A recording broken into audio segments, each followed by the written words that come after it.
It could be a whole lot easier to get a DUI soon, with the national board pushing for a .05 legal blood alcohol limit. But the question is, what does that mean for drinkers and for police enforcing that law? Mike Sharp finds out tonight in the special On Your Side investigation.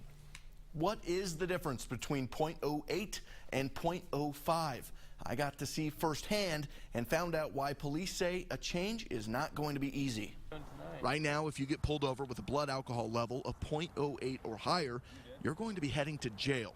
And the police know exactly what to watch for to catch you. But the National Transportation Safety Board wants to change all that to .05.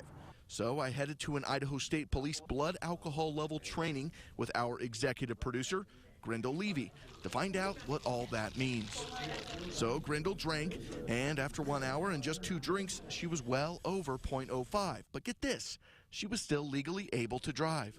I feel tipsy, really tipsy, and I would not personally get behind the wheel of a car right now. And Grindle wasn't alone. While I can't legally show the other people in the class, 2 other people were well under .08 and told me they'd never get behind the wheel because they felt impaired.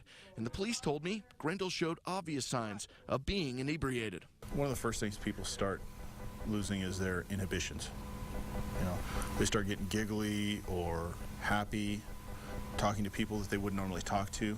But would lowering the limit to .05 really make the difference? I don't know. I know it scares me to know that people are out there at a .05 driving and they're intoxicated. The problem is the current system police use to measure your level of inebriation is calibrated to measure for a .08. So we got Grindle over .08. And I mean way over. Grindle then went out on the training course and sat in a vehicle waiting to have recruits test her for her level of alcohol.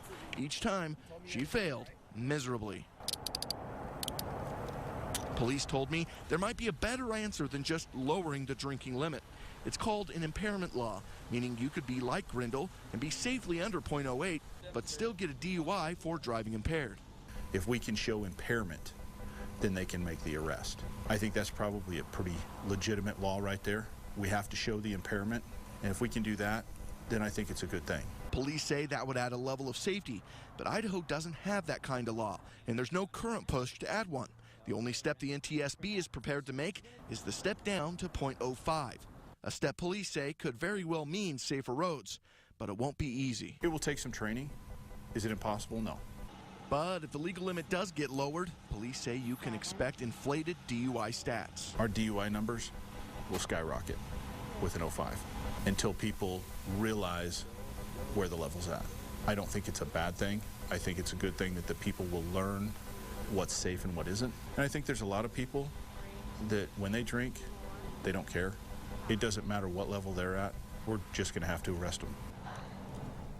It is important to note that Grindle was drinking under police supervision, and there's no guarantee the alcohol she drank will affect you the same way. Live in studio, I'm Mike Sharp, Fox 9, On Your Side.